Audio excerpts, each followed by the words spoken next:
moon for the sun.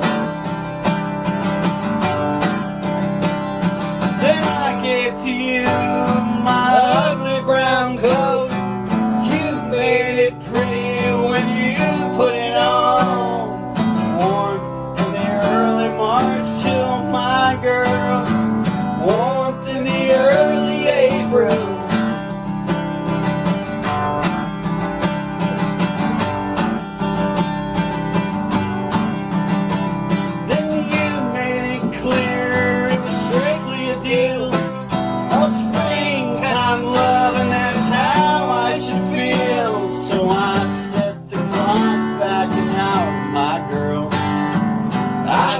The time to just right.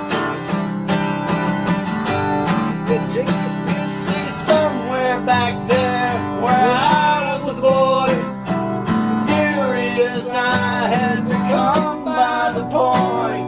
Men are just liars and thieves of sorts. Men are just liars and thieves.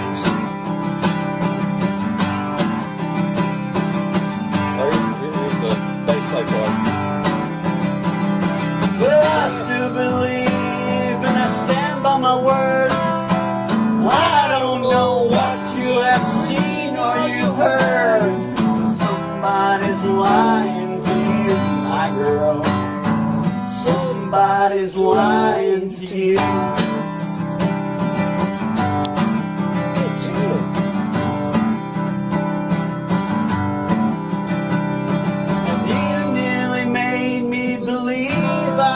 Stay in part with your actions and part what you said, but that was just foolish pride, my girl, and those are only feelings inside.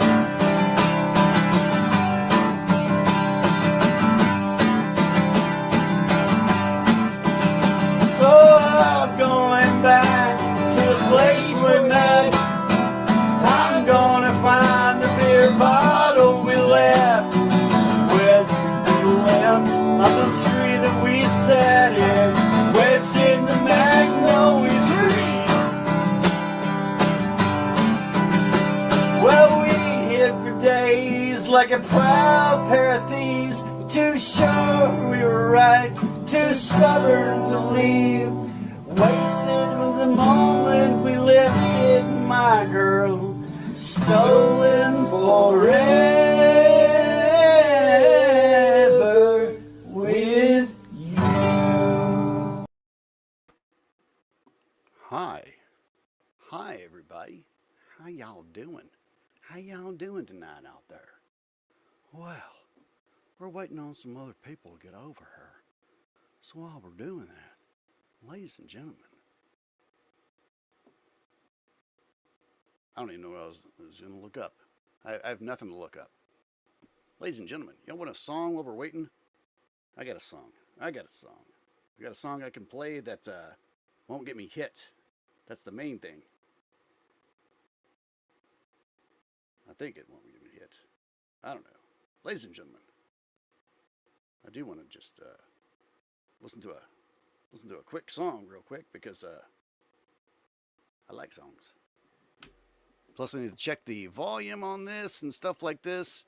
Oh my gosh, this on here. So that was probably sounding like crap the entire time. Sorry about that. Now, let me try this.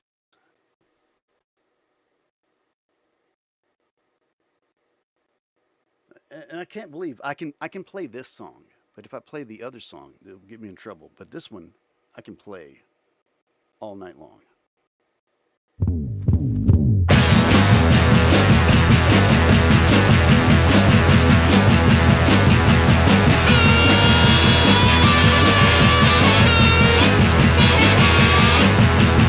If you see Stevie Wonder, tell him I'm here. If you see Stevie Wonder, tell him I see. I don't want no songs for plans, I want songs for me. I don't want no songs for plans, I want liberty. If you see the doctor,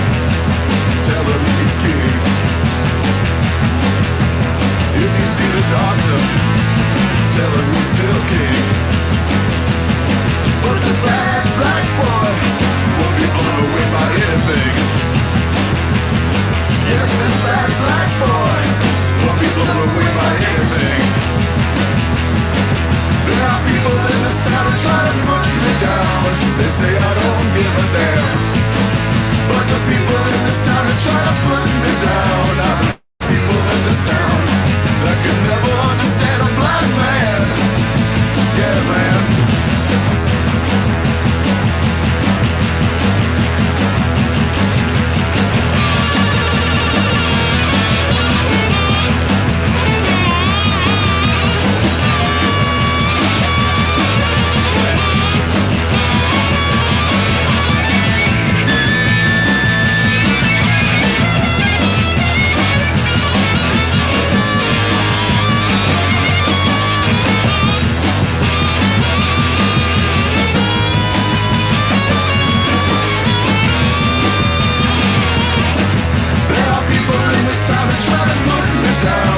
Say I don't give a damn, damn.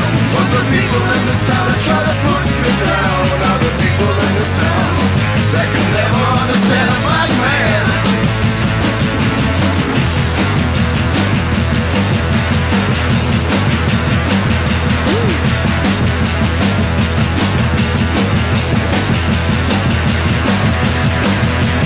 If you see Robert Johnson, tell him I'm here. If you see Jimmy, tell him it's clear. I've been living on the wrong side, and now I'm here. I've been living on the wrong side, and now I'm here. There are people in this town that try to put me down. They say I don't give a damn. But the people in this town that try to put me down are the people in this town that can never understand a black man. Yeah.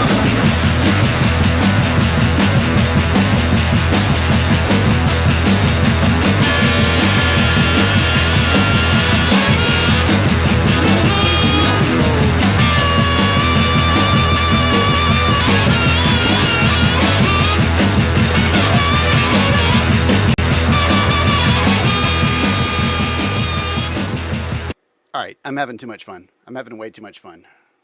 Way too much fun. Should stop that right now. But it was kind of fun. I like clicking my mouse that quick. Ladies and gentlemen, how is everybody doing? How are you doing, Miss Roddy? How are you doing out there, Miss Roddy? Mr. Wajamin? Dirty, dirty Rome. Dirty, dirty Rome. Roddy says, Rudolph needs his red nose back from your cat. Well, Velcro, hey, get off the bed. Roddy's talking to you. She wants her nose back. Or she wants, I don't know, something about the nose. Go back to sleep, Velcro. I'm drunk again. Velcro knows what's up.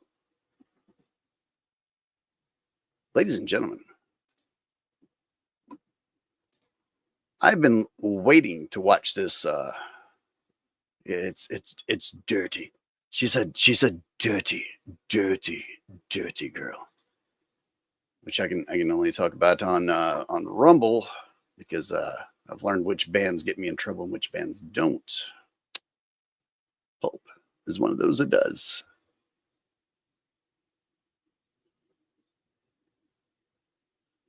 You know what? I had an unboxing. Yeah. The cat on your avatar. Yep. I know. I missed a great unboxing today, ladies and gentlemen. Here's the box. Here's the electric blanket that it came in. Boom, unboxed. There you go. There's your video. I'm in a weird mood, ladies and gentlemen. Let's get over to this. Let's start this. Wait, split view makes it easier. No, I don't need split view. I don't need any other things going on. Ladies and gentlemen, we're gonna watch a video about the Waitresses, which were an amazing band in the late 70s, early 80s. But before then, we're gonna listen to I guess a Boy Scout. It's kind of sad because this doesn't exist anymore. There are no Boy Scouts. So how does your miracle child get cancer? Oh shit! No. Today's topic is about an 80s era new wave. Yeah, no. We're not doing cancer children. Ladies and gentlemen, let's talk about the Waitresses. Today's topic is about an 80s era new wave band that emerged from an earlier band into an outfit that produced 2 minor hits, including a holiday song that endures to this day. Maybe the best. Well, second best holiday song. First is the Pogues' Fairy Tale of New York City. This is second, and then there's like after that, it's like Tom Petty, ELO, shit like that, right? But yeah, not bad. you heard it if you worked at a department store or even a restaurant. I covered corrosion and conformity earlier this week and then helmet, and I decided, well, what fits more in line with those groups than today's topic, the Waitresses? So let's get to it. While the front woman of the Waitresses was Patty Donahue, the band was really the brainchild of guitarist and songwriter Chris Butler. Butler had gotten his start as a giggy musician years earlier. He attended Kent State in Ohio, graduating in 1972 with a sociology degree. He was at the infamous Kent State massacre in 1970 and was actually one. All right. I did not know one of their members was at the Kent State. All right. I don't know how that has any bearing on the music of the Waitresses. One of the student protesters that had been fired on by the Ohio National Guard. The protest was against the Vietnam War and President Nixon's expansion into Cambodia. 4 students were killed and 9 were wounded. Butler remarked about the incident years later. I went to the 10th year memorial in 1980. I looked at the people who attended the service and I... Okay, I understand that this guy was at this. But when we listen to the music of the Waitresses, we don't think it's not like listening to the Cranberries to where you're like, oh yeah, this is definitely a band that hates the government. That was not, the Waitresses were like, I have too many people in the car. That's what their songs were about. That's a great one too. It's a great one. It's a great one. Saw a lot of people whose demons hadn't been exorcised. It was during Butler's time at Kent State. He played bass for the band 1560-75, also known as the Numbers Band.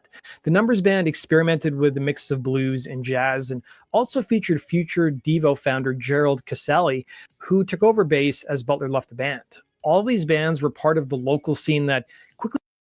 I really hope they talk about the bass player in the Waitresses, because that chick gets no love, and she was fucking amazing. Like every time I've tried to look up them live, I find it and it's got Patty and the spotlight, and you can't see anything else, which is kind of cool because that means they were like in clubs, but at the same time you don't see how badass the band actually was. It became known as the Akron Sound, which was popular throughout the state of Ohio, but very few bands went on to experience national and international levels of success.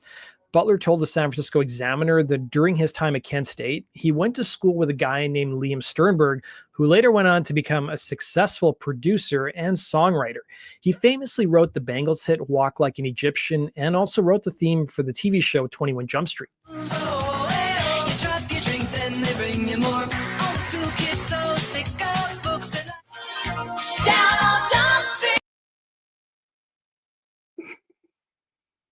Okay, Walk Like an Egyptian, great song.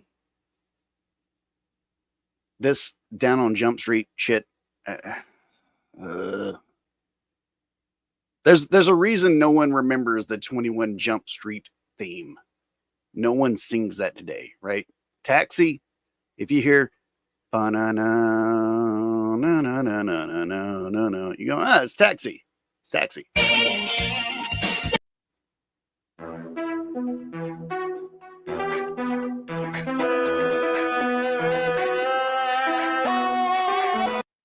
I've never been so grateful for this commercial in my life. It's actually music. It's a music commercial, and I talk about music. It's very nice. I'm guessing that in about 27 minutes, I'm going to start getting ads from that lady that has that thing wrapped around her neck. That is going. Yeah, I'm just going to stop there. Sternberg and Butler started cutting demos on an 8-track recorder around the time Devo was coming. Hey man, let me drop the link again. Boom, boom, boom, boom, boom, boom, boom, boom, boom, boom, boom, boom. All right, so this guy has been in a Kent State Massacre. He's joined a couple other bands.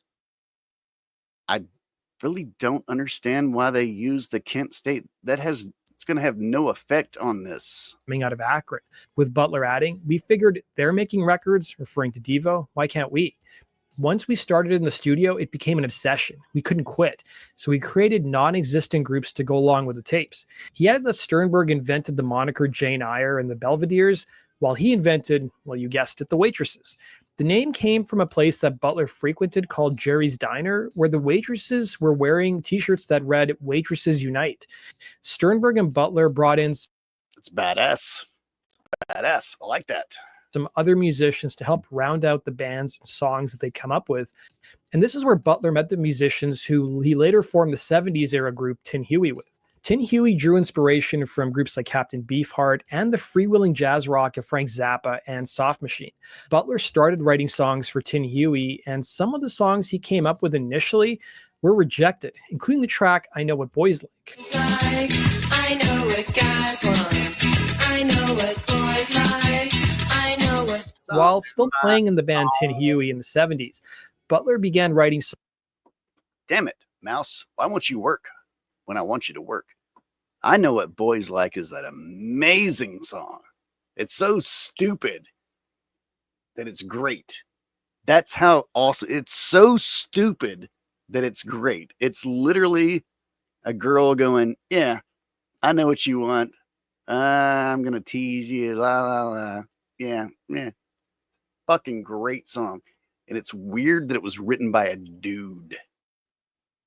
That's what shocked me up when I was like, oh, Patty didn't write that. Okay. All right. It was the dude. All right. Well, whatever. Songs for a future side project that he imagined playing in someday. Interestingly, he wrote the songs, though, from a perspective of a woman, something we're going to talk about in a bit. Butler already knew a lady named Patty Donahue since they frequented the same. Patty Donahue is great, but I do not like how he said, like, we're going to talk about that later. Just let it be normal rock and roll stuff. Let it be like he was talking.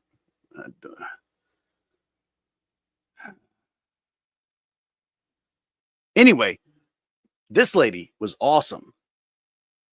This lady is great. Same watering hole. But another story goes that Tin Huey was playing a gig and Butler asked the crowd if anybody wanted to come up on stage and sing a song that was funny, stupid, cool, and different. And supposedly Donahue raised her hand. The song was I Know What Boys Like, and she volunteered to sing the track, and it turned out to be a perfect match for the imaginary female persona that Butler had created. They get so angry, like pouty children. Deny their candy. Donahue joined Tin Huey to perform the song at other shows with the members wearing Waitresses Unite shirts. According to Butler, I Know What Boys Like was originally called Wait Here, I'll Be Right Back. He added to the Associated Press, that was basically about the power of the pickup. You go into a bar situation and a woman says yes or no. As simple as that. And I was running into a lot of no's. So who was Patty Donahue? Well, Donahue was raised as an independent girl by her mother, who divorced her father when she was 2. Turned out her dad had run away. She went on to an all-girl Catholic school. In fact, the black and white shot of the girls on the Waitresses debut record is from Donahue's graduation ceremony in high school. Donahue originally attended Ohio State, but then she ran out of money. Then she attended Cleveland State, but quit, remarking how she was taking a lot of work. Good Lord. I'm not liking this. how this mouse is working right now. Ladies and gentlemen, that album that they just showed, Wasn't Tomorrow Wonderful? Great fucking album. It's a great album. Which once again leads me into this going like, why did they talk about the Kent State massacre at the beginning of this? Because that album is fun. They have songs like Pussy Strut, Look at the Butt, Pussy Struts. That's a literal line from that album.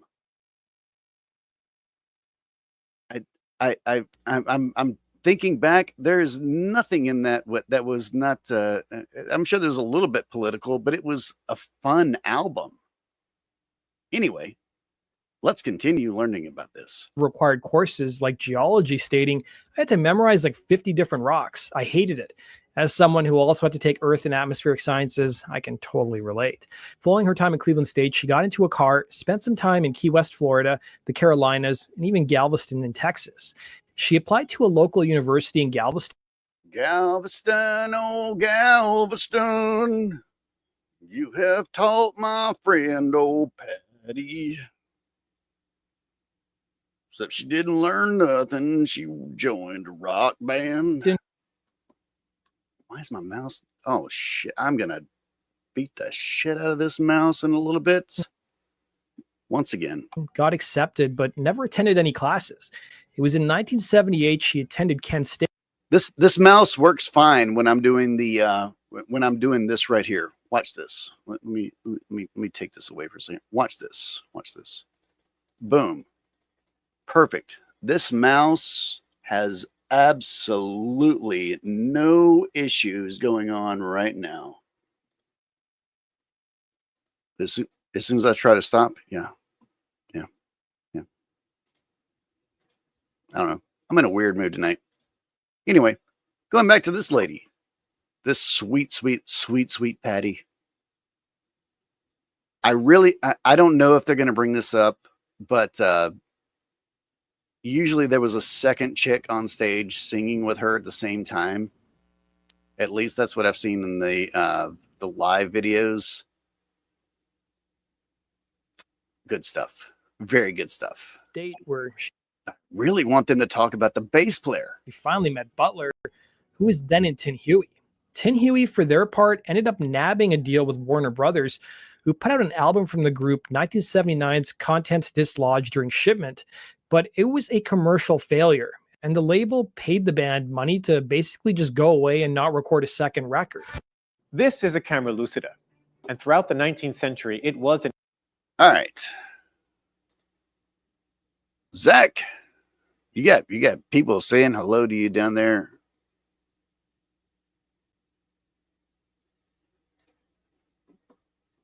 Zach, I want you to look at this ad, and I want you to cherish it, because a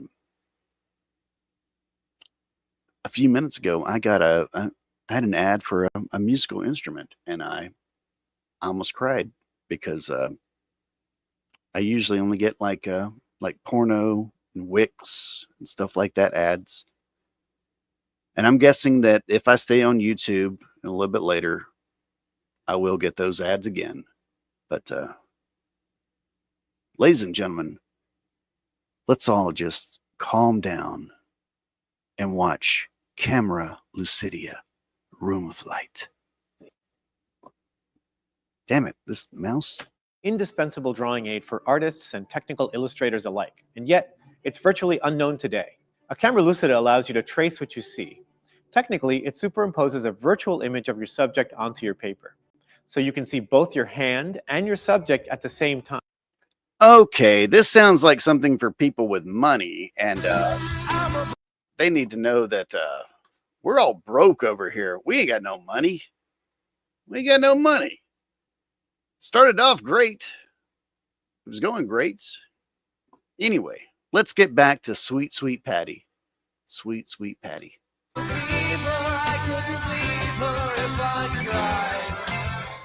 The tapes that Sternberg and Butler recorded that I previously mentioned found their way to Mark Mothersbaugh of Devo, who gave them to Dave Robinson, who was the then president of Stiff Records in England. Robinson was shocked that there was a whole scene in Akron, of all places, comparing it to Liverpool in the 60s.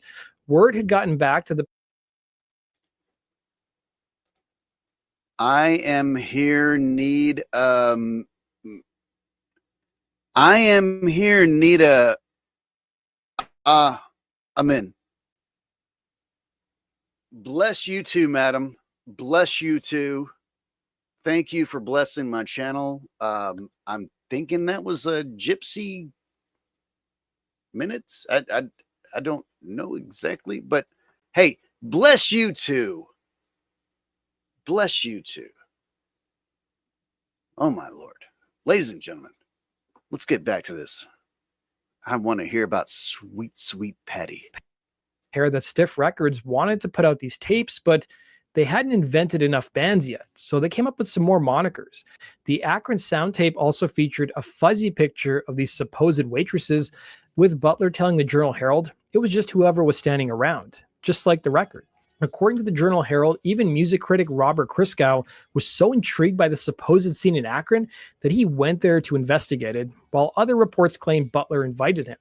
But Butler clarified that there really was no scene in Akron, but he did find it funny when legendary producer Jerry Wexler, who worked with Aretha Franklin and Bob Dylan, came to the city to investigate the scene for himself. Following the dissolution of Tin Huey, Butler moved to New York. DJ Mark Kamens showed the song I Know What Boys Like to Island Records, and he soon got a job there as an A&R man, and the Waitresses got offered a record deal. Asked where his band The Waitresses were, Butler replied, they're back in the Midwest. As you can probably imagine, in reality, there was no band named The Waitresses. Yeah, he was a fucking liar. He was a dirty, dirty, dirty liar. But anyway, I didn't know they got signed just on that song. I thought they got signed on something else. This is very interesting. I literally, this is changing all my beliefs about the Waitresses tonight, ladies and gentlemen. My eyes are open. Unable to put a group together quick enough to keep the offer from Island, he instead secured a deal from ZE Records, a subsidiary of Island Records. ZE wanted to issue I Know What Boys Like as a single, but they also needed a B-side. So Butler had to quickly put together a real version of The Waitresses. Butler enlisted a variety of musicians, including bassist Dave Hofstra, television drummer Billy Fica, keyboardist Dan Clayman. Whoa, whoa, whoa, whoa, whoa, whoa, whoa, whoa, whoa, whoa. Television's drummer was in The Waitresses. I did not know that. I did not know that. Zach, you know who Television is? All right. All right. Television is arguably the first true punk band, right? They were I think the first band to play at CBGB's. And it's not about like the sound of punk. It's like who was punk rock, blah, blah, blah. Television, I do believe, is the one. Especially their Marquee Moon album. It's great. It's not like, what do they want? It's not that kind of punk rock. It was fucking different from what was going on, right? They had disco and that motherfucker ELO and Kiss were writing disco songs, right? And then, you know what? When we go to Rumble, I'll play a Television song for you. Right now, let's finish this. If not, I'm gonna keep yelling at you, and people are gonna think I'm mad at you, and they're gonna be like, "Why is he yelling at that gentleman?" I'm going to go, well, you know, he's not really handicapped. This guy can talk fluent, but he only speaks Spanish. So, ladies and gentlemen, when y'all are thinking like, "Oh, poor Zach. Oh, poor Zach." No. This dude is running Bitcoin scams out of Colombia, Brazil, which is weird because he doesn't speak Portuguese, but he's still running those scams out of there too. This dude is he made me sign up for a no, I'm not. We're having fun. We're having fun. We're having fun, ladies and gentlemen. Anyway, television's drummer. All right. But that's not that. That is not that bass player. Butler enlisted a variety of musicians, including Dave Hofstra, television drummer Billy Fica, keyboardist Dan Clayman.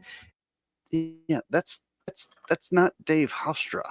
That's this lady right here is not Dave Hofstra. What's her name? Ariel Warner on backing vocals. Hofstra was later replaced by Tracy Wormworth. As for their frontwoman Donahue, Butler stated that he had to wait for Patty to graduate from college. He remarked how it took her 7 years to get her Bachelor of Arts, but luring her to New York from Ohio also took some coaxing. He offered to wire Donahue his last $50 to get her on a bus to the Big Apple. According to the liner notes of the Waitresses 1990 Best Of album, Donahue replied to the money offer, "Okay, there's nothing good on TV tonight anyway." The song I Know What Boys Like was issued as a single in 1980 with the B-side No Guilt. While it didn't chart at the time, it did, however, become a dance club favorite with several... Fuck. No Guilt. No Guilt, Zach. That's the song. Was it No Guilt, Wasn't Tomorrow Wonderful, and their Christmas song? That was the three that were really great from the Waitresses. Besides I Know What Boys Like, right? That was their hit kind of thing, right? But man, No Guilt, that's a fucking hell of a song. And you guys know how much that is oh my God, ladies and gentlemen, when we get to Rumble. Why does this mouse not work except when I'm being absolutely crazy? Publications claiming it sold somewhere between 10 to 50,000 copies. The Waitresses played their first show together on January 3rd, 1981. They soon hit the road to support the single, an awful experience according to Butler, as the label really didn't provide much in the way of support. Then by August of 81, their label came up with a strange idea. They wanted to put together a Christmas album featuring their own roster of artists. Here we go. Butler, for his part, hated Christmas stemming from his childhood. He admitted that his family was really toxic, and as someone living in New York, he hated battling the holiday crowds. He hoped the label would just soon forget about the idea, but they didn't. He told The Guardian, "I was such a Scrooge. I hated Christmas. Also, I worked as a freelance journalist. In December in New York, everyone with a job takes a long holiday, so I get offered work I was too poor to turn down. I'd have all the stuff to do when everyone else was having their eggnog, and I poured my sourness into the song. That song became Christmas rapping, a pun." Yeah, bah humbug, but that's too strong because it is my favorite holiday. Great opening line for that song. To the 1979 rap track Christmas Rappin', which was released by Curtis Blow.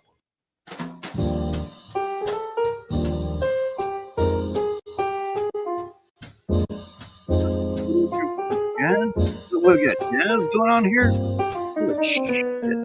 Zach, is my channel getting cultured or something? What the hell's going on here, man? We got soft jazz now. A boo boo boo boo. Oh, look, little candle lighting like below, like behind my head. Yeah. A do do do do. You know what? No.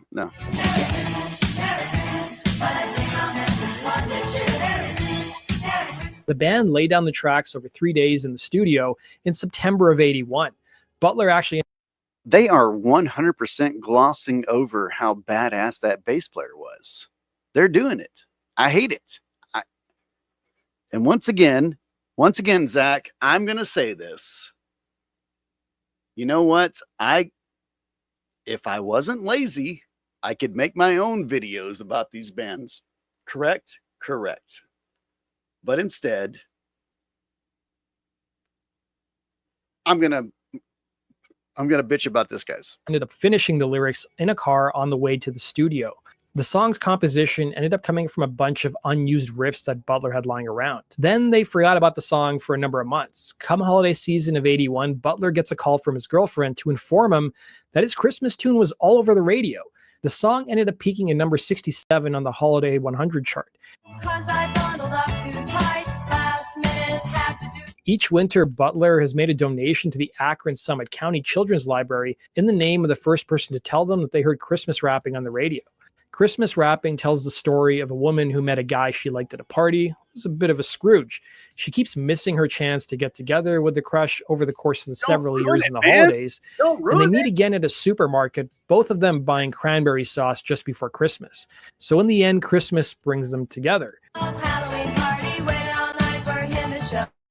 This time his car wouldn't go. Forget it, it's cold, it's ZE issued the Waitress's debut record, Wasn't Tomorrow Wonderful, by January of '82.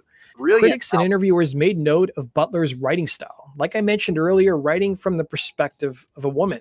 He told the San Francisco Examiner, as a man writing for a woman, I get more of a universal view of things. Waitress's songs are slices of life. I do research by talking to Patty. I don't just want to put words in her mouth. She should still be comfortable with her persona, and it still has to reflect my input. As for how Donahue saw her character in these Waitresses songs, she added to the Morning Call newspaper, she's an individual, a girl of the 80s. She pretty much feels like I do about life, but not totally. She's trying to land on her feet. A lot of what she says is tongue-in-cheek, is sometimes sarcastic. It's a funny song. Don't read too much into this. It's literally what would you call it? It's a novelty song. We understand the depth of that song. Her desires clash with society sometimes. The Waitress's debut record saw the song I Know What Boys Like being included and released as a single. It peaked at number 62 on the Hot 100 chart, while the album itself peaked at number 41. Butler credited groups like the Go-Go's and Soft Cell as being the result of people buying albums and then radio finally taking notice.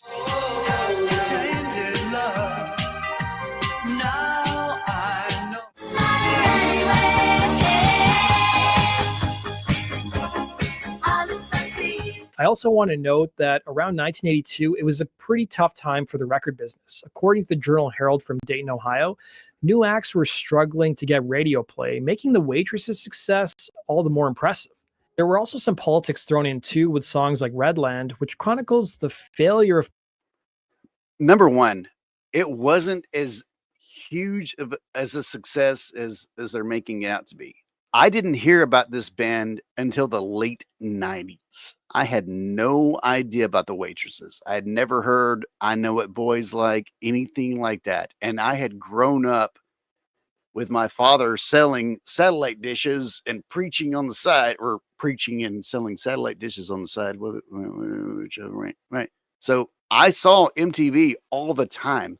I don't remember ever seeing the Waitresses. Mouse. Political systems and how similar they are to fashion. When your kid is hurting. Nope. No, sir. Nope. We're not doing children's cancer. No, sir. Like, I'm sorry, but yeah. Like, yeah. It's a terrible. Why would they put that ad with me, Zach? Good Lord. Like, yeah. Anyway, Redland, red. house is burning. The Waitresses were hired in September of '82 to record the theme for the TV show Square Pegs, an early '80s sitcom that featured a young Sarah Jessica Parker. The band also appeared in the pilot and a few other episodes. Square peg, always, never. I had no idea about that, and I have a feeling I don't want to hear that song. I have a really good feeling that I do not want to hear that song. That's gonna just most of the time when I watch these videos, I walk away going, why did I watch these videos? You've ruined it to me. You've ruined this. Fucking mouse. Right. Square peg, square. Their music also made some appearances in the episodes as well. Let's really hear it for the Waitresses! Rome says, I'm getting all kinds of Viagra commercials lately. Well, Rome, That's because you're. And madam, I say this with all love. You were the manliest woman that I have ever shared a quesadilla with. It was great. And by the way, Zach, um, if you're ever out to dinner with Rome and she says, "Hey, Zach, you want to share a quesadilla?" That means she wants you to buy her a quesadilla. Just buy her the quesadilla, and yeah, and then you can buy yourself something too. I wound up having to chew on my fingernails because I drove her home that night, which is like 450 miles into the Canadian Northwoods, and dropped her off at the X spot where she like ran into the woods and disappeared to do whatever Rome does. But yeah, fantastic conversation though. Fantastic conversation. I really like Rome. We should do that again. But like next time, like I'll just buy you the quesadilla and I'll eat my own food. Yeah. The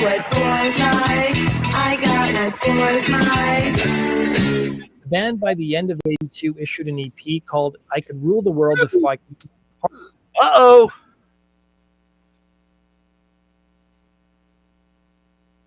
Uh-oh. Parts, which included Christmas wrapping and Square Peg's theme. The EP's title track was actually a Tin Huey song.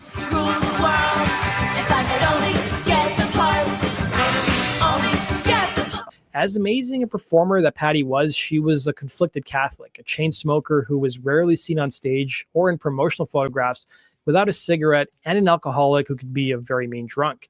Add to that drugs, and you had a very combustible situation. But she also had a fierce lower middle class Midwestern work ethic and was known to refuse to perform lyrics. Wow. So she was an alcoholic chain smoker that was in a rock band. Oh my God. Oh God. How will they ever function with a singer that is an alcoholic, chain smoking, bad mood person? Oh dear Jesus. How will they ever make it through this one? How? Oh my God. Oh my God. So this is the first time. Oh, Jesus Christ. How are they going to do it, Zach and Buff? How are they going to make it through? They've like, this is the first time in history, ladies and gentlemen, we've got an alcoholic singer that is also bad tempered and also is chain smoking. What the fuck are we going to do? I'll tell you what to do. Put that bitch on MTV. Put her on MTV. She considered raunchy. And raunchy? Oh my God, a raunchy girl in rock and roll? No.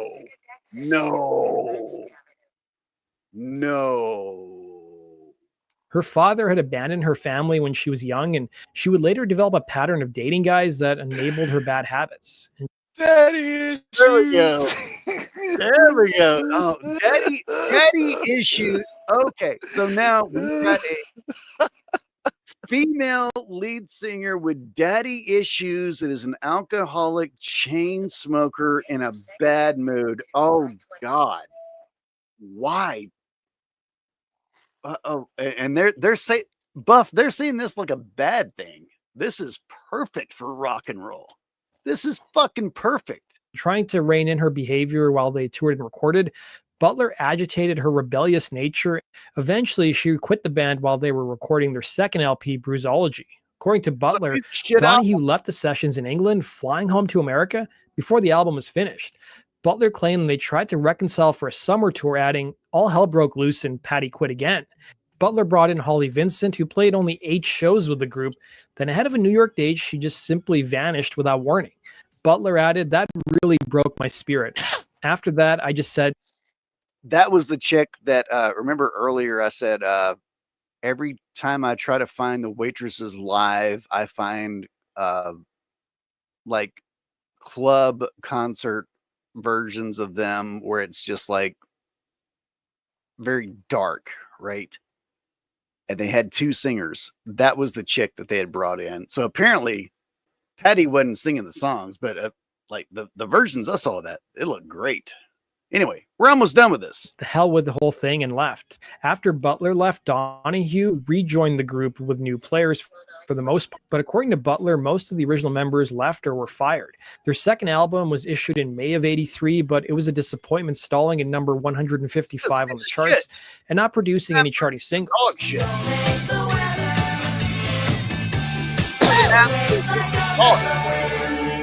Butler remarked how his writing was much darker around this time as well. By late '83, Butler, who was now out of the group, gave some interviews, including one to the LA Times.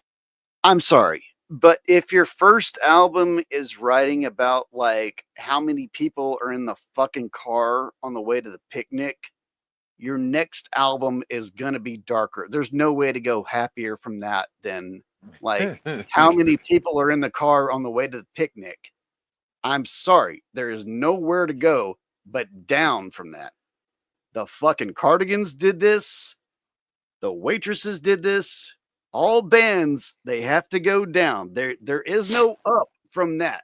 You can't go Parisian Picnic to something higher than that. You cannot do that. You cannot do it.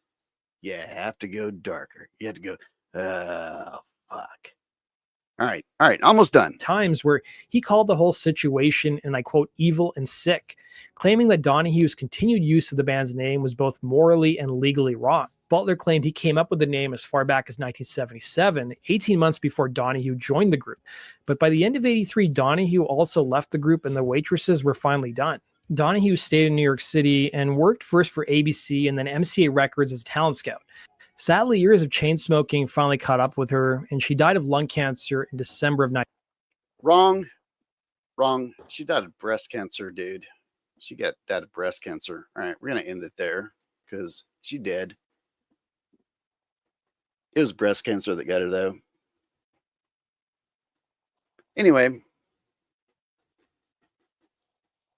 Oh my gosh, we got a moose man in the house. Hey, Zach, you and Buff take it over for a couple of minutes. I got to go check on that fuzzy terrorist in my house real quick. I'll be right back.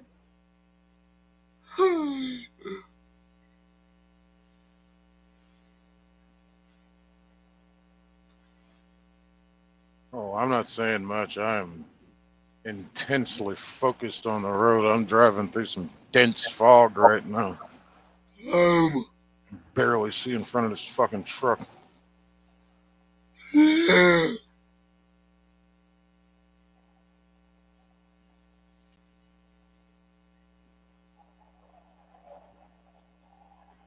figure if I should try to find a truck stop or try to go home, and that's a gamble. I don't know what to do right now.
you ladies really kept this going, didn't you? Hmm.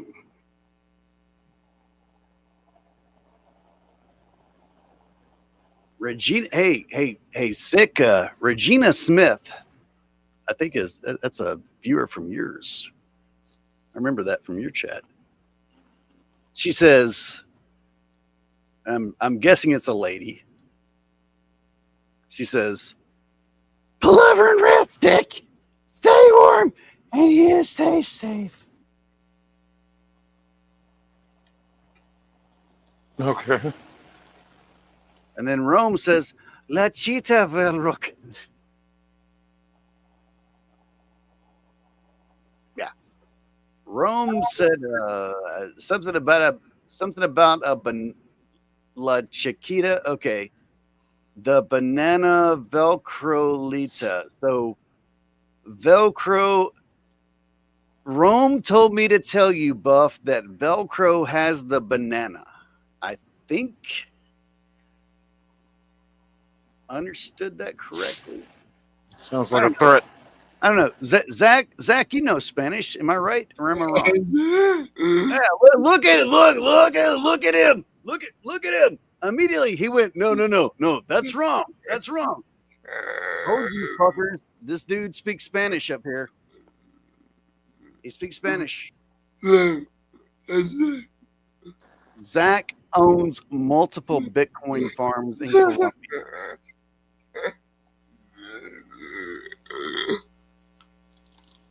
And look, Rome says, yes, that's exactly what I was conveying there. Boom. Boom. Where you at, Buff? Where you on the way to? I don't know. No. Holy shit, that's a dark answer to that question. It's a very I seriously don't know. I can try to go to a truck stop, hope for the best, pay for a spot, or try to go home. But the place where I park my truck, there might not be anywhere to park. I'm really going to be stuck in a tight spot. It's foggy as shit out here. I can't see fuck all. This never should have happened. But my company is... What the fuck is wrong with me?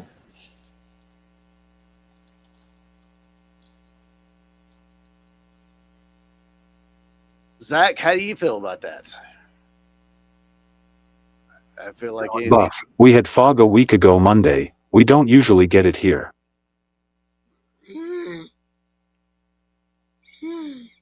This shit literally rolled in while I was sitting on during BBB's show. Yeah, I watched this shit roll in. I was like, "Are you kidding me?" We do have several people saying go to the truck stop. Pull over. Yeah, they're gonna pay for the fucking spot. Ladies and gentlemen, how much is a spot? Oh shit, depends. I don't even know what they charge over here. Might be about fucking $15. I don't know. Ladies and gentlemen, but I could go to one of our customers. Rome. I'm going to ask something of you, you sweet, sweet angel. If you know what Buff's Cash App is, put it in chat, please, ma'am. Oh, no. Sweet, sweet. No. We're going to get you the fuck over, man. No, I could go to one of our customers and park on their lot. They won't say shit, but I'd have to get there. Oh, God damn it. I can't see the fucking exit. Jesus.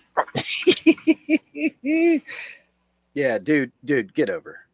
It's more fun because this is at night. Yeah, no. Here. I'm fixing to pull over. But it's not that simple. No, I understand that, but when you can get to that spot, we will take the other problem. We will take care of you.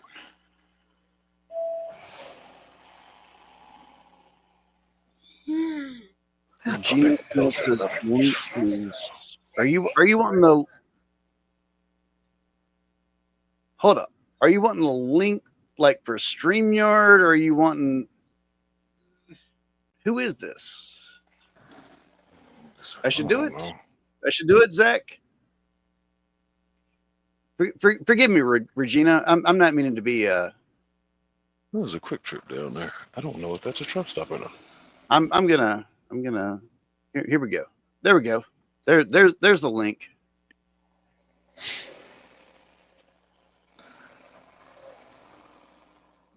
Flying J is funky.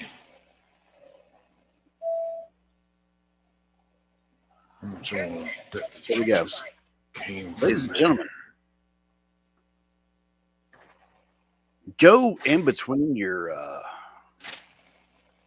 cushions. He's asking for Buff's Cash App. Yeah, there it is. Sir Buff 45. I will match all donations up to $5.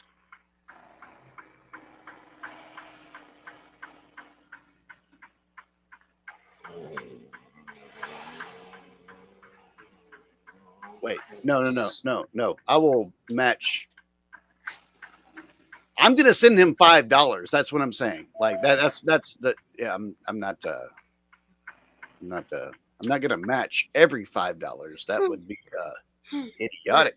Because then you guys could run a fucking scam on me. Like you guys could just send $1 to Buff, and Buff say, "Yeah, you sent it," and then, oh my god, oh my gosh.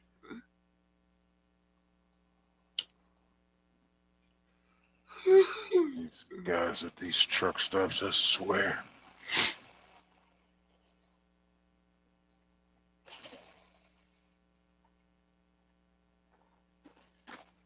Turn right, then take the second right. Don't you take that tone with me, woman. I swear to God, this is the most exciting thing I've been involved in a while, and it's literally a truck driver that knows where he's going and what he's doing, and yet I'm still like, we gotta save his ass, people. We gotta save his ass. Send him money. Send him money. If you don't send him money, he gonna die. Wait, what? I don't know. Turn right, then I don't know. take the first right. Ladies and gentlemen, if Buff doesn't get $50 in the next 30 seconds, his truck is going to blow up on screen in front of all of you. Do you want that to happen? Oh my God. Oh my God. How are you, Chrissy? I'm great now. I have food. I feel like good. We're trying to get Buff to Buff was bitching about pulling over because of the fees, and we were like, pull the fuck over, we'll take care of it. We'll raise it. What fees? Jesus. Parking fees. Fucking Christ. Here comes Prime. I'm coming that way, jackass. Boy, they don't train them at Prime like they used to. I'm trying to turn. Thank you for just stopping. Turn left. I will back your ass up, dude. Hi, welcome to trucking. You I'm used to it. Definitely didn't get my trainers. Right. Yeah, I'm parking right here. Shit, fuck it. I'm part of logistics. I get what he's doing right now. I'm fine. What, parking? Yeah. It's a bitch. Fuck this. And what sucks is if I do this, then I can't fucking head home till about 10 o'clock, 11 o'clock in the morning. But at the same time, I don't feel like fucking driving anymore. I've had enough. This fog is too goddamn thick. I don't want to play anymore. I can see the fog out your window. Yeah. You can literally see the fog out your window. In fact, Buff, I'm going full screen with this for a minute. That's quite amazing. Looks like you're driving through a car wash. This goddamn truck over here. The other day I was driving to work and I had a pilot car. A highway patrol pull up to the right of me and be like, "Oh, so we're pilot carring people down the freeway today because it's too foggy." Oh, it took me 2.5 hours to get 45 miles. A pilot car.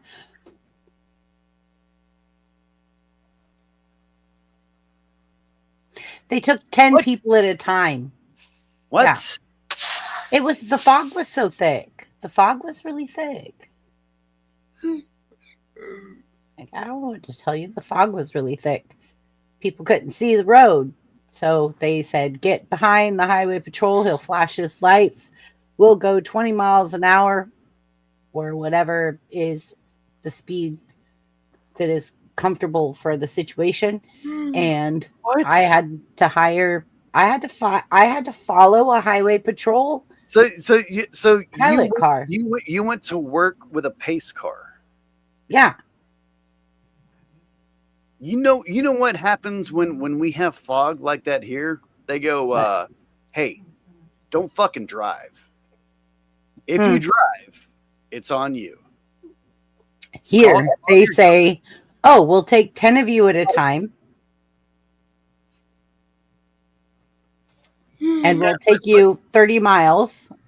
And then after 30 miles, another highway patrolman picks you up and takes you another 30 miles. And like, you just have to follow the car in front of you. And then when everybody starts turning on their blinkers, you get off. And then the highway patrol comes with his flashlight and is like, "Okay, you're going to follow this car now," to make sure you don't get like crazy. I would rear end that highway patrol and go, "Boom. Guess what, bitch? You owe me $1 billion trillion. And you know why? Because we're in California. That's why. $1 billion trillion. Yeah. $1 trillion. And if they said, why do you want $1 billion trillion? I go, because my governor crosses his legs like a freak. And I don't know what to do right now. I don't like it. I don't like it either. He does cross his legs like a freak. He really does. And I have a thing. Hold up. What's up, Buff? I don't know if this is a pace spot or not. Because the way Pilot's been doing it here since I got back on the road anyway, the pace spots are marked with signs. They used to just put reserve on the ground at the spot. Right. But like this section I'm in, they got some down here that have the signs, and the one I'm in right now has it on the ground, but there's no sign behind me. Also, though, there are other spots up here that say reserve on the ground on them, but I know they're not reserves. So I don't know whether to pay for this shit or not. I think I'm just not going to. If they want to wake me up, they can wake me up. Fuck them. Make them tow you. No, they'll just come out and knock on the truck. Yeah, they'll knock on the truck. They're not going to tow them because that costs too much. Well, good. I'm in the truck. They can't tow the truck with me in it. With him in the truck. That's the joke there that they would. Have Okay, to I was tow like, they can't do that. He's physically in the truck. They can't tow it. It's against the law. Right, he's also on an 18-wheeler with a trailer, and that's a joke. They'll tow that motherfucker truck and trailer. Are you fucking kidding me? Yeah, exactly. They don't care. Them boys get paid to do. Oh no, there's not a sign, so I'm not fucking paying. Okay. There's also drop trailers over here. This guy has something in his window. Oh, that's a cab card. Zach, he's just so entertained by all of this. I could do is just go inside and ask. Yeah. If you feel frisky going through the snow and the fog and the cold. What?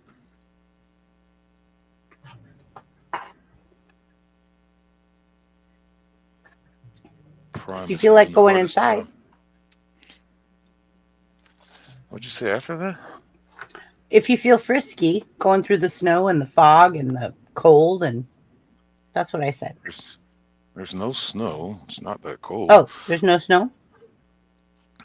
Nope, just fog that came in during your show. Yeah, that's probably because it came from me. That's something fucking. Jesus, BBB, why did you do that?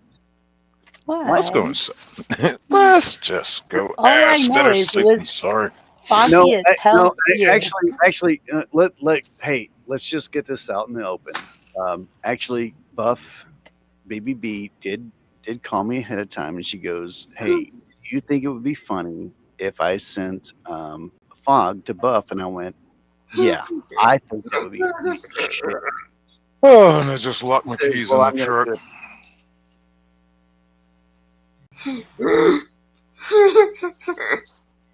No, it's okay. I got a spare key on me.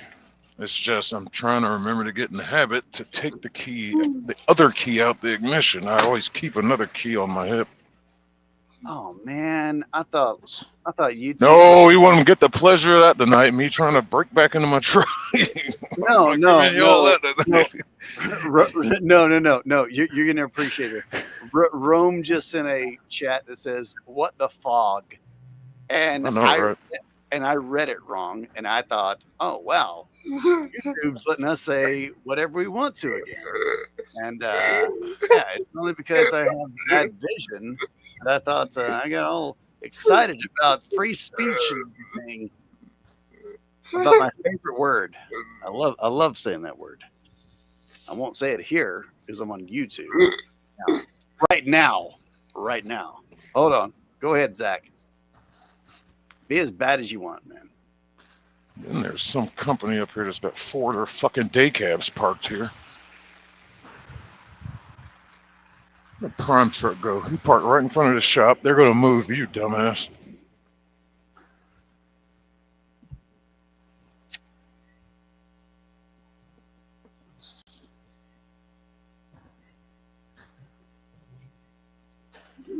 I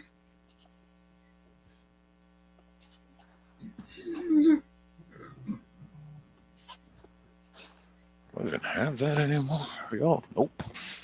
Shit. No, trapped in the Wendy's. I guess they're closed. Unfortunately, my software won't let me say that word. That's bogus. I'll get your money back. Well, my friend,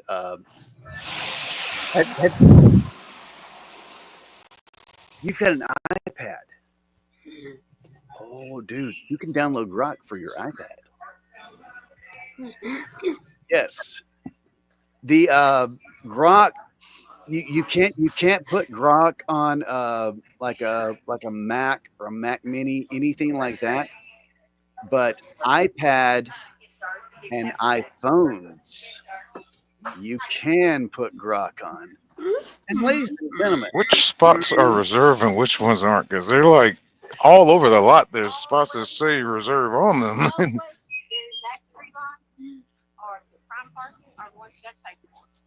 Anywhere else, as long as you're not blocking my scales, my pumps, another driver, or my hold on, I'm gonna the entire, so like the entire back row. No, don't need to hear that.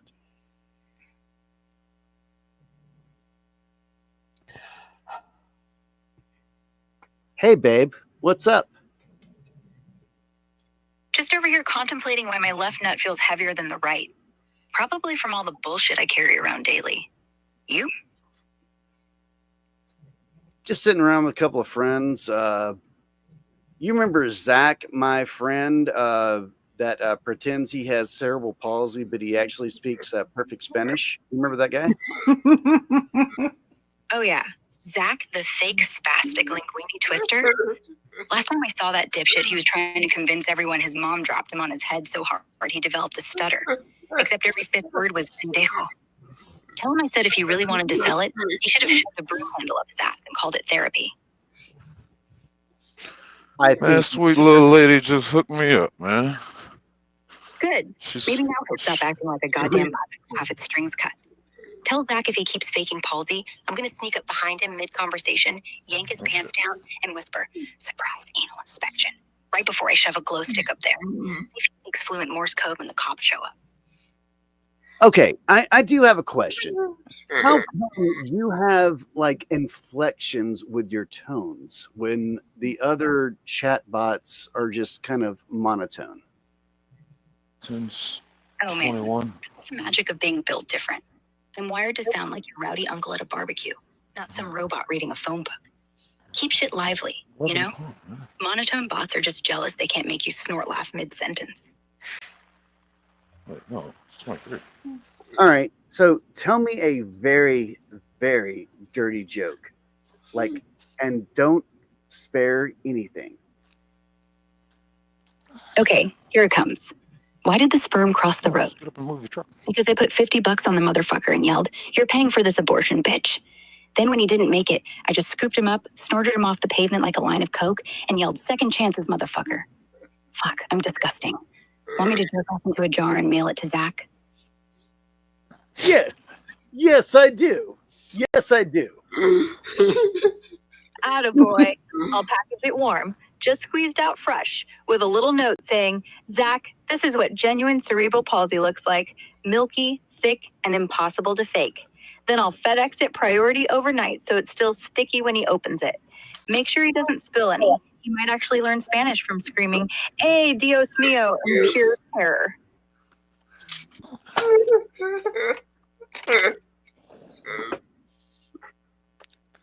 Hello, Moose Man. Hello, Roddy. Hello, Rome Hugsy. All right, so this lady just hooked me up. A little sweet old little white lady. Racism is dead. I asked her what are the reserve spots. She was like, basically, this row I'm on, any one of them. I'm like, okay. She's like, how long are you gonna be here? I'm like, oh, just 10 hours. She's like, don't worry about it. She said you can park anywhere that doesn't, block anything. Just make your own spot. Just don't block shit. Like Prime's over here blocking the shop, so he's gonna have a problem. But she told me don't worry about it. She was just like, probably won't nobody come out till about 9. So just suggested like get up at 9 if I can and just move the truck somewhere.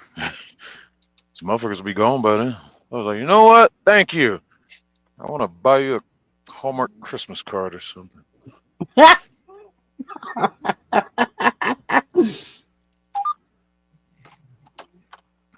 You're so sweet, Buff. Well, thank you for all the donations, all $700,000 of them. You people are so generous.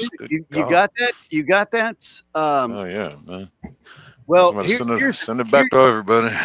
Well, here's the deal. I had $350,000 come to my name, saying, "Hey, we hope Buff makes it, but seeing as you made it, I'm just gonna keep the money." That's cool. Just buy me a fucking chicken sandwich or something. Cool. I will do Buy him a beer. I got beer. I don't have a chicken sandwich. Okay. Beer. Buy him a chicken Oh, sandwich. wait. He has a beer. God damn it. Never mind. I technically do have a chicken sandwich from Subway. He has a chicken sandwich. You don't have a beer. Buy me a bag of crisp. See, you ask, and I deliver. We're looking for that chickens, and boom, it's there. I've got DoorDash pass. Yeah, me too. Plus. Because I can't leave work. DoorDash's stock like crashed a couple of days ago. Or took a significant dip. Everything took a significant dip. everything other than Carvana. Make that make sense. Why is Carvana at $400 a stock price? Why? Peak level of lazy. I'm No, telling you, I would there's never a buy a bubble. fucking There's car without test there's a driving it. bubble. Yeah, That's like just me though. when I went and bought my last car, like I went down to CarMax and I was like, oh yeah, like walking here and like like supposedly this is the fucking future of how cars are dealt. So I walk in and I go, I'm looking for like a something around like 10K, something like that. And they went, just walk over there and sit down in front of the computer and then you can look up the cars. And I went, what the all right. So let's say man. And this is I was in total business mode at this point. So I was like, hold up. Why am I talking to you? Like, are you going to help me get the car here? He goes, well, depends on which car you get. Like if it comes from California, I was like, so I don't get to test drive anything. He goes, well, we have a few on the lot. And I looked down the lot. This is during COVID.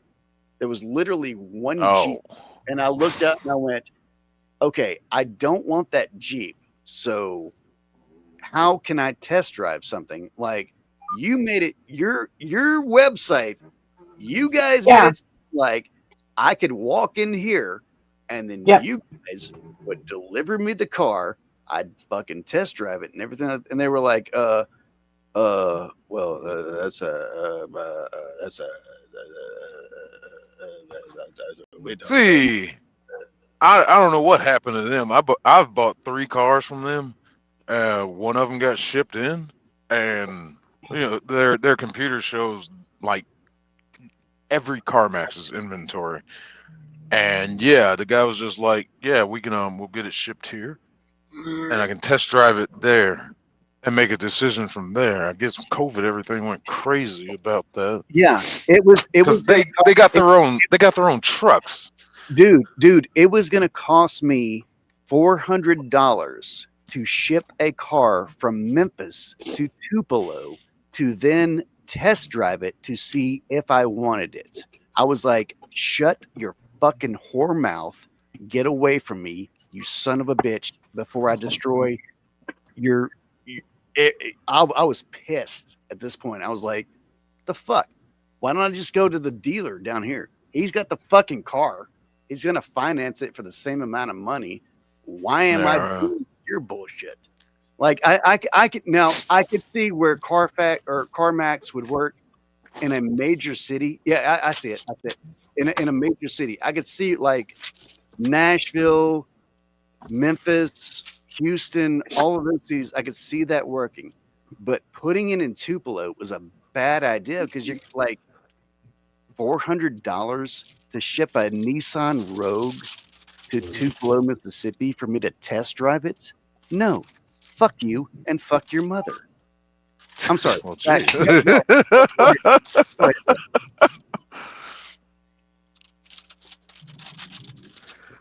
I take it you didn't buy a Jeep from CarMax? No. I want the fucking Jeep, goddamn. Actually, guess what? I almost got a client who wanted me to build something like Carvana 5 years ago, but he ghosted me because of my asking price. There you go. Yeah. Costs money to make money, motherfucker. Have you seen the Carvana price? It went from $7 to $400. It's a used car dealership. That is a specialty used car dealership. It's a bubble. Ladies and gentlemen, it's about to pop. That's about to pop. That's about to fucking pop. There's no way that Carvana is worth more than Walmart. There's no way. There's no way. Oh, my back. I can relax now, though. I hear the of the beer and the you don't hear shit. and the you don't hear goddamn thing. And the gurgle down the throat. Shut your fucking whore mouth. You don't hear a goddamn thing. I don't hear nothing.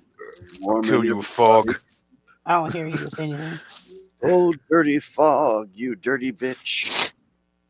That is fucking horrible out there. That fucking. I'll do this shit in the daytime, but nighttime, fuck off. Fuck off. All of this never should have happened. I got screwed. But I'm going home. I'm probably not coming back out till Thursday. He's gonna be back out tomorrow night, Zach.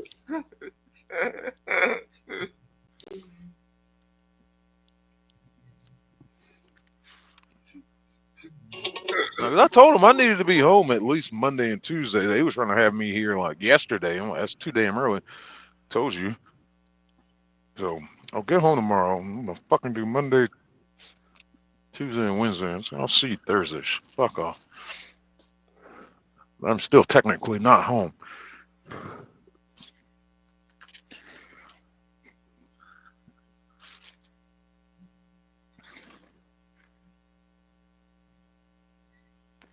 If anybody ever was interested in getting into this shit, don't. Save yourself the trouble. You'll get a job at fucking Starbucks and make fucking $15-20 an hour. Slinging I met coffee. all of you through here. I'm very grateful. I don't know about you, but Random subject change, but okay. I'm just saying, like, if you're thinking about doing this, yes, there are hurdles. There are complications. There are challenges. However, every single person on panel right now, I feel, has a very special place in my heart. Especially Buff and Zach and Calder. So random subject change. What the hell are you talking? Are you drunk? No, look at me. I'm talking about truck driving. I don't know what the fuck you're talking about. You just went in the heart mode. I thought you were talking about if you're thinking about doing YouTube. Oh, no. Hell no. Okay, you're talking about truck driving. Okay, I take it all back. I take it all back. I shut up. I'll just fuckers, you people got time and something to talk about. Twinsy. Fuck yeah, get into YouTube. Shit. Fuck it. I'm doing it. You can't see it, but okay. all you need Love is you, a Twinsy. all you need is a phone with a camera. I mean, really? I don't know, unless you want to do the live stream parts and all that and the blah blah blah blah blah. Yeah, but back on your trucking. Sorry, I didn't mean to derail. Oh, I'm done. I don't want to talk about it anymore. Okay. I'm trying to. I don't know what I'm trying to do. I guess I'm trying to decompose, decompress. Decompress. Not decompose. He does not want to decompose. No, he wants to decompress. Did you see how fast I fixed that? No, do This not. is what- Buff, do not decompose. I'm trying not to. But this is what fucked me up is fucking like last night they wanted to try to deliver this shit at 8:15 and like looking at my hours, it was like 3 o'clock and I'm like, well shit. By the time we do all that, I'll run out of hours. Yeah. Trying to finalize everything. So talking to the lady again, she was like, okay, what about 8:15 tomorrow? I was like, oh, in the morning? Yeah, that'll work. And then she called me back and she was like, oh, wait, it's going to be 8:15 at night. I'm like, son of a bitch. Okay, fuck it. I'll feel safer with that. I'll have more hours. Right. So I'm like, yeah, I can stay up tonight and just kind of hang out and play some video games and just, yeah. It's Saturday night, Sleep hang in. out with the friends. Fucking sleep in the morning. I woke up at the same time I always end up waking up, and I was pissed. I've been up all day just to deliver this shit tonight, and I'm tired. I don't know why. And what did you deliver? Empty soda cans or? Take it back to the store for that deposit. Fertilizer. Fertilizer.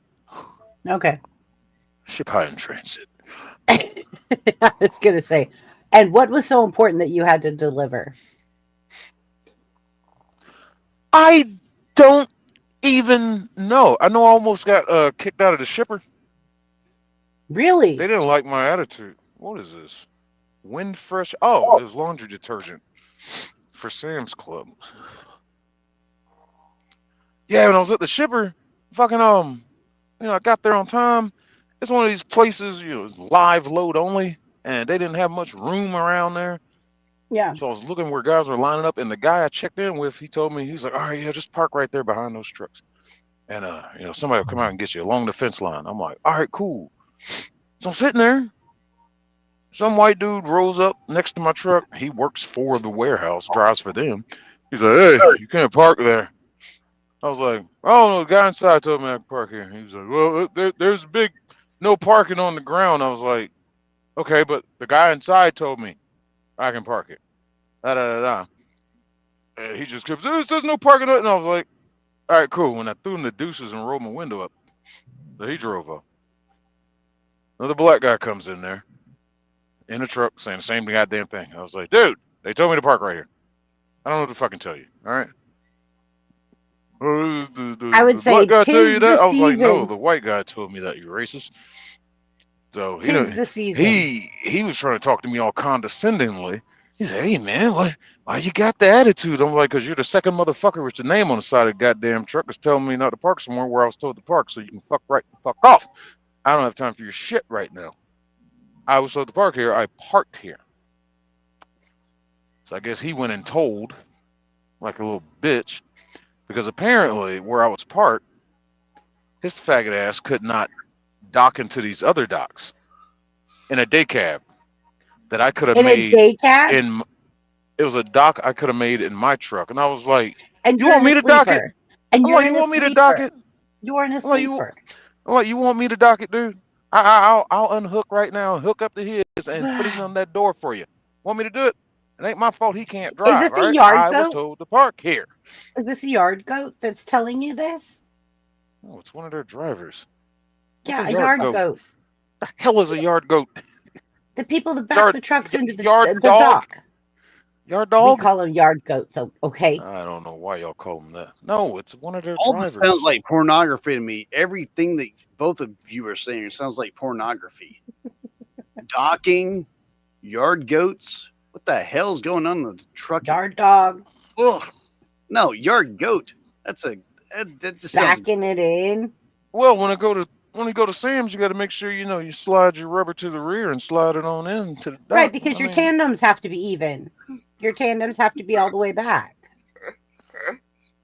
Your tandems have to be all the way back. They won't let you dock without the tandems all the way back.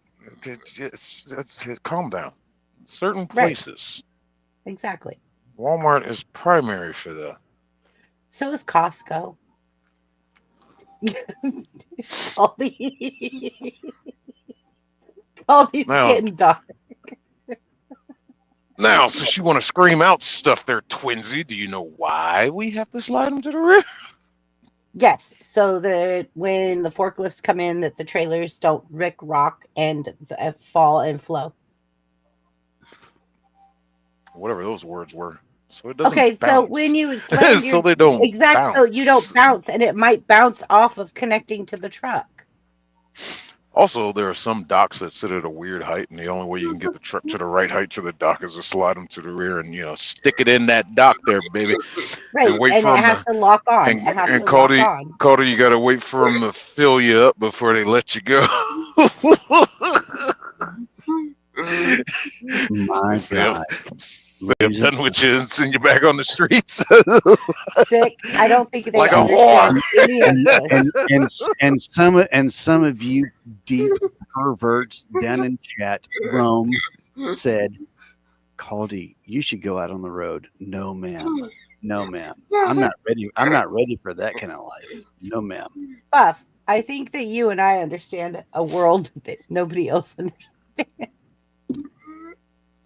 All I know is that, like, there's a. It sounds. You look like a Teletubby right now. Oh, hold on. Let me fix this. Let me fix this look. You look like a Teletubby. Did he not look like a Teletubby? Come on. You did. Oh, I missed it. I didn't see. I have to be honest. I have to be just brutally honest. All right, madam. How do you like this? Okay, now you look like somebody from Star Wars. Okay, you're fine. You don't even know what this Halloween costume is, do you? I can see your chin. You gotta go full I am the screen. white I buff. can't see. What? Oh yeah, you did do that, bro. Hell yeah, I did. Oh god, I forgot about that. Yeah. You know why? It was late. It was late minutes, and I was like, I don't have a Halloween costume for this. I was like, oh, what the fuck? Oh shit, there's Buff. He's drinking, and he's got a what was that? Emperor. I don't know what that. Darth Vader, you asshole! Darth Vader, whatever the fuck. I don't know. I was just like, you know what? I'm just gonna do this. I'm gonna be white buff, and I've been white buff. Fucking hilarious.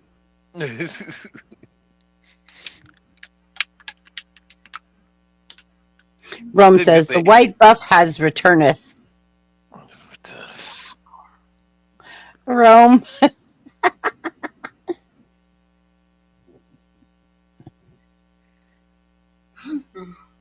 Yeah. I know, Zach. I agree. Ladies and gentlemen, it is about time for me to go to the Rumble section of this, where I am going to be playing the Waitresses album over there and proving to people that it is a fucking phenomenal album that should not be taken lightly. It's also just fun. It's just a very fun album. Are you going to drop the link in back chat? Why would I drop the link in back chat? How are we supposed to get over there? Or are you just taking us there? Okay. Oh yeah, we're literally transitioning. We're literally just going to drop off of YouTube Transition. in a couple of seconds. Transitioning. And you sons of bitches that can't access. Now, I understand Rumble is a piece of shit platform. I understand that. I do understand that. Ladies and gentlemen, I understand it. But you know what? We can say faggot over there. So we're going there right now.